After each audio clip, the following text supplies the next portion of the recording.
fail, no matter. Try again, fail better. Yes, exactly. Was it Kipling? Beckett. Beckett. Samuel Beckett. Yeah, it is Beckett. Kipling is the one between victory that's right. and defeat, you know, and in tennis, it's very much the margins of a few points, you know, a few games, and it's a difference between like top 10 and like top 100, just because you win that, you know, 51%, 52% margin. That's exactly right. It's like in business school, we try to emphasize is sort of like pivoting and entrepreneurship, and also like MVPs of your prototypes. Like you know, you're constantly iterating, refining your game, trying to make it better. And a lot of people don't see the training. They don't see the hard work. They see the final product. Either your company gets sold and exits for IPO, or it's like you went bankrupt. Yeah. But how do you kind of broach out with kids that basically get on the team, they try to struggle, they want to perform well, but you know, they're not winning like the big matches. How do you motivate them to like keep trying different things? Well, I appreciate the analogy of business, and oftentimes people only see the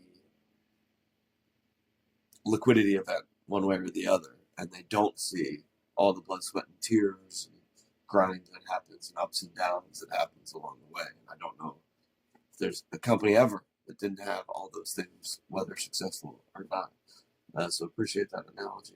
And like I said, you know, by virtue of being here, you find that young people haven't experienced a tremendous amount of failure because they've been successful in their sport. They've been, especially as student athletes, they've been very successful in school. And, you know, it's one of these deals where you start to the bottom of the pyramid and you just, if it's a total population of people who haven't experienced failure and all of them all of a sudden are in one place, there will be more failure than I think most people are accustomed to. Think of it as everyone here, it's a very motivating place to be because everyone here is ambitious and accomplished and highly accomplished in a variety of different fields. And so that is, I think, very inspiring, right? Because this rising tides lift all ships mentality. And I might be, or one of our team members might be a tennis player, but they're down the hall from someone who has started their own company, has generated $500,000 in revenue this year as a 19-year-old, or a dorm mate with someone who is the Time Magazine 1800 Scientist of the Year. And so, or across the hall from an Olympic gold medalist in swimming. And so you're just surrounded by people who are very accomplished. And I think that can be very motivating. At the same time, it can be distracting. And so we talk about staying on your path and not letting, you know, be inspired by those around you, but not let them knock you off whatever it is your journey is. And embrace the people that you're around and learn about the people you're around, but stay focused on your journey, whatever that may be for you. Because it's very much a team sport in college, but when you go to the ATP, when you go into the professional league, it's very much it's an odd dynamic tennis, in that it's forever. All you know is that being an individual sport, all of a sudden you're on the team, and you still need to take care of your individual needs and development, but now you're part of something bigger than just yourself. Yeah, and that's an adjustment, and I think one that I think players really, really value it. And maybe oftentimes don't appreciate it quite as much until they're gone from it. Yeah. But it's definitely a transition when you get to school. I'm sure you had such great memories, such a good record at Stanford. The feeling of winning with the team, you know. The best. Yeah. I'd like to say I've played tennis competitively for 30 years, or maybe not 30, 25. My fondest memories were winning national championships with my teammates. And that included playing in stadium court at the U.S. Open, beating stadium court in the Australian Open. Yeah, beating Djokovic. Fond memories, but nothing like the joy of sharing having that collective joy or collective accomplishment with teammates who you spend so much time with, and your brothers, and they're really close to family.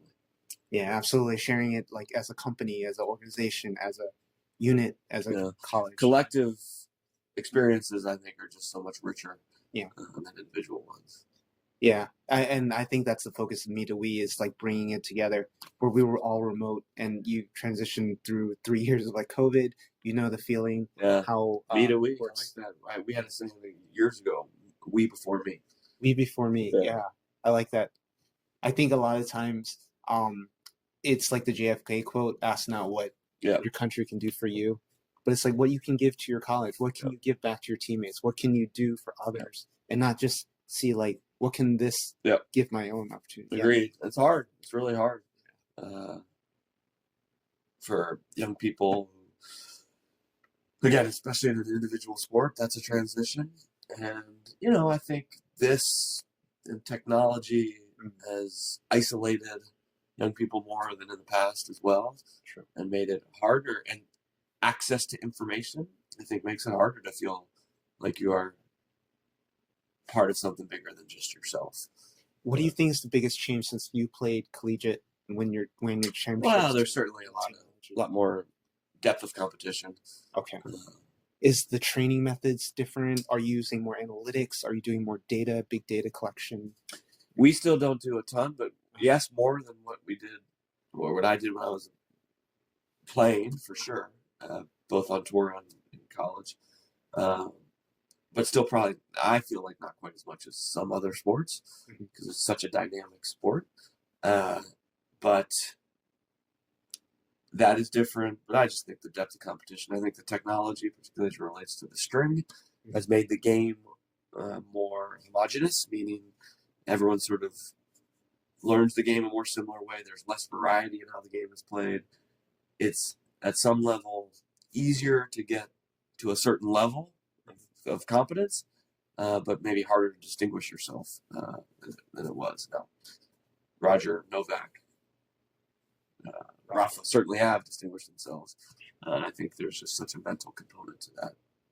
Yeah. But yeah, speaking of those guys and the legacy, I mean, your predecessor did gold. I played here 17 years ago, just with his Nike boot camp.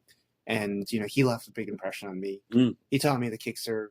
I mean, I was like stuck at, 3.540 before breaking through. I'm a, 5'4" frame. So, some of those tools that he got and preached, like with the double volley ball drill machines, like his patented, step, and the Bryan brothers, like split step drills. What was kind of your kind of first drill or change that you came in and you put into place at like Stanford? It was your as a coach or a player? As a coach. Well, I think I try to work with each one of every member of the team individually to understand what their strengths are, and to try to impose their strengths on their opponent as often as possible. Like, find out what you do best, and make sure that you and your coach are clear on what you do best, and then the goal is like, let's make our opponent deal with what I do best as often as I possibly can. Yeah. Maybe we try to shore up weaknesses, and I think sometimes I probably emphasize in practice too much shoring up weaknesses. And reality is you want to sort of sharpen your sword and make opponents deal with what you do best as often as you can. That gives you the best chance of being successful. Yeah, definitely using the shield less. Overemphasize the offense. It seems to be the trend in pro tennis, and overwhelming first strike tennis. So I guess sort of like the last question, with Stanford and all the great players that come forward from McEnroe and so forth, has it been something intimidating when you first came in here, or do you feel now the line has I feel a responsibility for being a caretaker of a program that Coach Gould built arguably from scratch. It has had so much success. It's such a wonderful legacy. And so I feel less intimidation and more just a great responsibility. No one externally has made me feel pressure. I feel the pressure myself, or the responsibility and weight myself, because I want to make Coach proud, and make all the people who came.